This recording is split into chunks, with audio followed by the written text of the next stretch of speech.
तुझे देखा तो ये जाना सनम, प्यार होता है दीवाना सनम।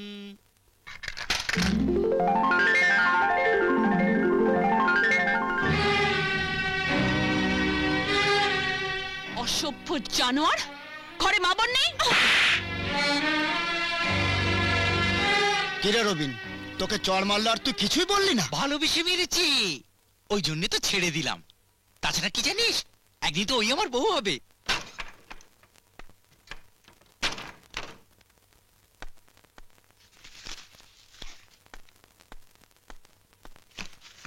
এই যে মহারানী, বলি সেজে গুজে বেড়ালে কি চলবে? এই ঘরের কাজকর্মগুলো তোর কি মরা মা এসে করবে? মা, তুমি আমাকে যা ইচ্ছে বলো আমি সহ্য করব, কিন্তু আমার মাকে কিছু বলো না। 100 বার বলবো। মাস্টারি করতে সকালবেলা বেরিয়ে যাস আর ফিরিস সেই সন্ধ্যেবেলা। আমি কিছু বুঝি না। না ছি ছি ছি, সৎমা হলেও তুমি ওর মা, নিজের মেয়ে সম্পর্কে এ ধরনের কথা বলতে তোমার একটু বাধলো না? থাক, তোমাকে আর তো সোহাগ দেখাতে হবে না।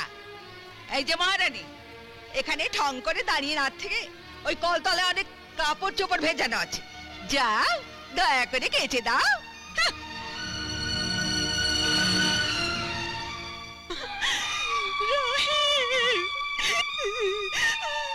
দেখি দেখি, শুনুন হয়েছে কি? দাদা বিশ্বাস করুন, আমি দেখতে পাইনি, কোত্থেকে ছুটে গাড়ি নিয়ে চলে এলো। বেশি কথা না বাড়িয়ে বাচ্চাটাকে হাসপাতালে নিয়ে যাওয়ার ব্যবস্থা করুন। শুনুন,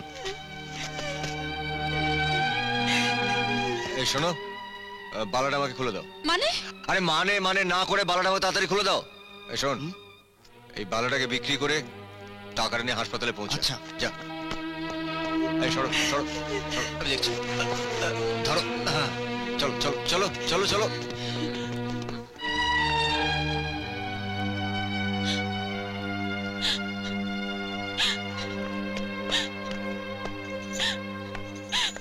কর্ণ, আমার রহিম কথা বলছে না কেন? ও ভালো হয়ে যাবে তো? ডাক্তার, ও ঠিক হয়ে যাবে তো? ইঞ্জেকশন দিয়ে ঘুম পাড়িয়ে রেখেছি, 2 ঘন্টা পার না হলে কিছুই বলা যাবে না। কর্ণ, তোমার চোখে জল? না, এমনি এমনি এসে গেল। দেখছি যে একটা মা তার সন্তানকে বাঁচানোর জন্য কত চেষ্টা, কিন্তু আমার মা আজ এতগুলো বছর কেটে গেল, কিন্তু দেখাও পেলাম না। চলি। কি হলো? মাথা নিচু করে চুপচাপ দাঁড়িয়ে আছিস কেন? বল হতচ্ছাড়ি, বালা দুটো কোন নাগরকে দিয়েছিস? হ্যাঁ, বালা দুটো আমি হারিয়ে ফেলেছি। কি? আমার মুখের উপর মিথ্যে কথা? হারামজাদি, বল, সত্যি করে বল, বালা দুটো কোথায়? থামো, খবরদার ওর গায়ে হাত তুলবে না। ওটা ওর মায়ের বালা, ওই বালার উপর তোমার কোনো অধিকার নেই। তুমি তুমি আমাকে এত বড় কথা বললে?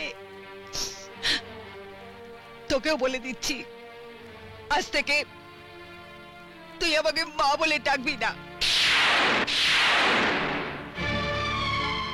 এমন কথা বলো না মা, নিজের মায়ের কথা মনে নেই? ছোটবেলা থেকে তোমাকেই মা বলে জেনেছি, তুমি তো আমার মা। তুমি আমাকে যত কষ্ট দাও, যা শাস্তি দাও, আমি সব মাথা পেতে নেব, তবু আমি তোমাকেই মা বলে ডাকবো। তাহলে তাহলে তুই আমায় কথা দে, আবার মাথা ছুঁয়ে দিব্যি কর। আমি তোকে যা বলবো তুই তাই করবি। বল বল মা, বল। তোমার কোন কথাটাও শোনে না শুনি, নতুন করে আবার কথা দেবার কি আছে? তুমি চুপ করো। বাসন্তী, বল মা, বল, আমার মাথায় হাত দিয়ে বল, কথা দে মা, কথা দিবি না? বল মা, বল। তোমার মাথা ছুঁয়ে কথা দিচ্ছি মা, তুমি যা বলবে আমি তাই শুনবো। আবার শোনাবে, আমার লক্ষ্মী মেয়ে।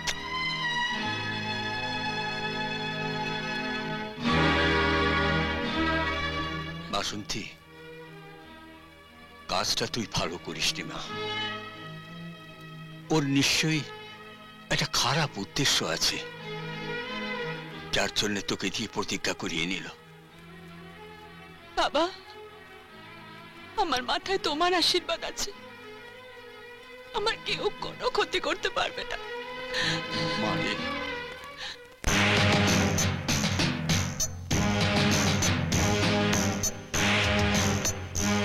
আব্দুল্লাহ ভাই বসুন। রমেশের মৃত্যুর জন্য আমি আপনাদের কোনো অজুহাত শুনতে চাই না। রমেশ হাসপাতালে মারা গেল, অথচ আপনারা তার হত্যাকারীকে এখনো ধরতে পারলেন না। আপনি শান্ত হন। দেখুন, আমরা কিন্তু আমাদের কাজ চালিয়ে যাচ্ছি, কিন্তু কোনো সুনির্দিষ্ট প্রমাণ না পেলে। প্রমাণ তো জোগাড় করবে আপনার আইনের চোখ, নাকি সেই চোখে ছানি পড়ে গেছে? দেখুন অফিসার, আমি একজন সাচ্চা মুসলমান, জীবনে কখনো মিথ্যে কথা বলি না। আর আমার সামনে কেউ মিথ্যে কথা বললে আমার মাথায় আগুন জ্বলে যায়। আমরা তো আপনাকে আগেই জেনেছি রমেশকে কর্ণ মেনেছে। অথচ আপনারা এখনো পর্যন্ত কোনো স্টেপ নিলেন না। শুনুন অফিসার, আমি আপনাকে ঠিক 72 ঘন্টার সময় দিলাম। এর মধ্যে যদি কর্ণের শাস্তির ব্যবস্থা না করতে পারেন, তাহলে কর্ণের শাস্তির ব্যবস্থা আমার হাতে তুলে নিতে বাধ্য হব। আপনারা কর্ণের ভয় হাতে চুরি পরে ঘুরতে পারেন, কিন্তু আমি এই আব্দুল্লাহ এক আল্লাহকে ছাড়া কাউকে ভয় করে না। কথাটা মনে রাখবেন। স্রেফ 72 ঘন্টা। চল।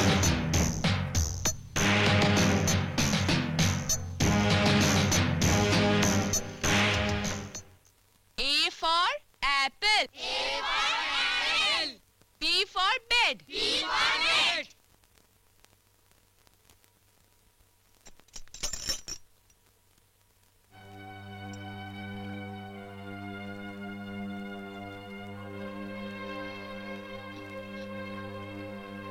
তোমরা A থেকে Z পর্যন্ত খাতায় লেখো, আমি এক্ষুনি আসছি।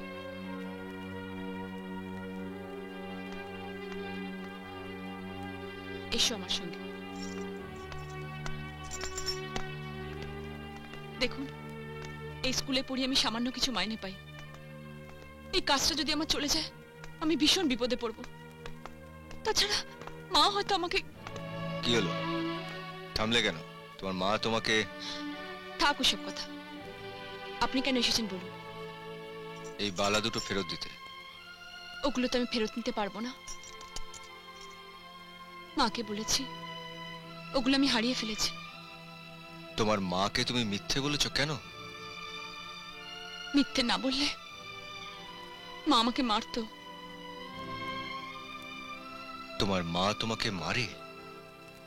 শুনেছি মা সন্তানদের জন্য প্রাণ দেয়, সন্তানদেরকে বুকে করে আগলে রাখে। আপনার মা বুঝি আপনাকে খুব ভালোবাসে? আমার মা? হাহ, আমার মার কথা কখনো মুখে আনবে না। এই পৃথিবীতে যদি আমি কাউকে ঘৃণা করি, সেটা আমার মাকে। রাখো।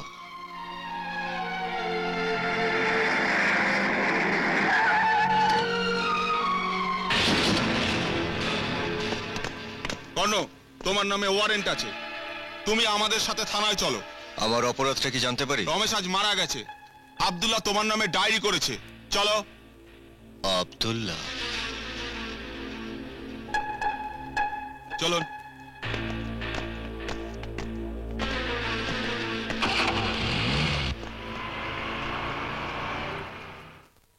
নাম? কর্ণ। পদবী? জানি না। জানি না মানে? নাম আছে তার পদবী নেই? না, নেই দাদা। হয়েছে নাকি? চাপ! গলা নিচু করে কথা বল। এটা তোর বাড়ি নয়, এটা থানা। বাবার নাম কি? জানি না। জানিস না? আচ্ছা, মায়ের নাম? জানি না। তাও জানিস না? না জেনেও বলতে চাইছিস না? তাহলে তো বলতে হয় তোর মা ছিল একটা নষ্ট মেয়ে ছেলে, জন্মের পরেই তোকে রাস্তায় ছুঁড়ে ফেলে দিস। আমার মায়ের সম্বন্ধে একটা কথা বলে তোকে খুন করে ফেলে দেবো আমি। তোর সাহস তো কম নয়, তুই আমার গায়ে হাত তুলিস। দাঁড়া, তোকে এমন কেস দেবো যে একেবারে সোজা হয়ে দাঁড়াতে পারবি না। এই, যাও একে লকাপে নিয়ে যাও। চল চল। ছাড়।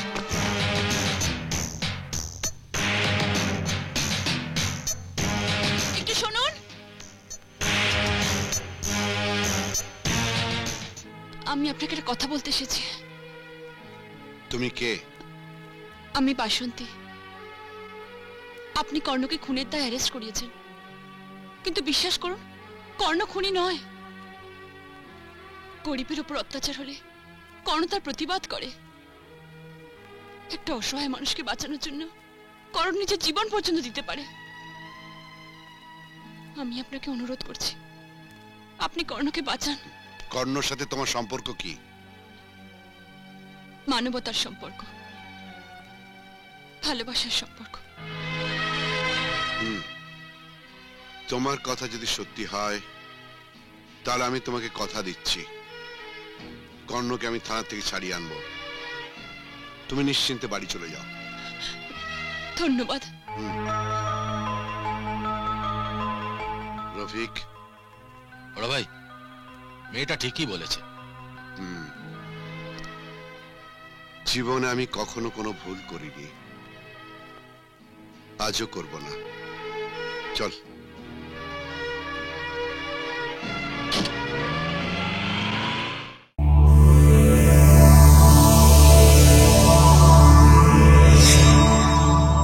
এরকম আরো অনেক সিনেমা দেখতে হলে ডাউনলোড করুন ক্লিক অ্যাপ।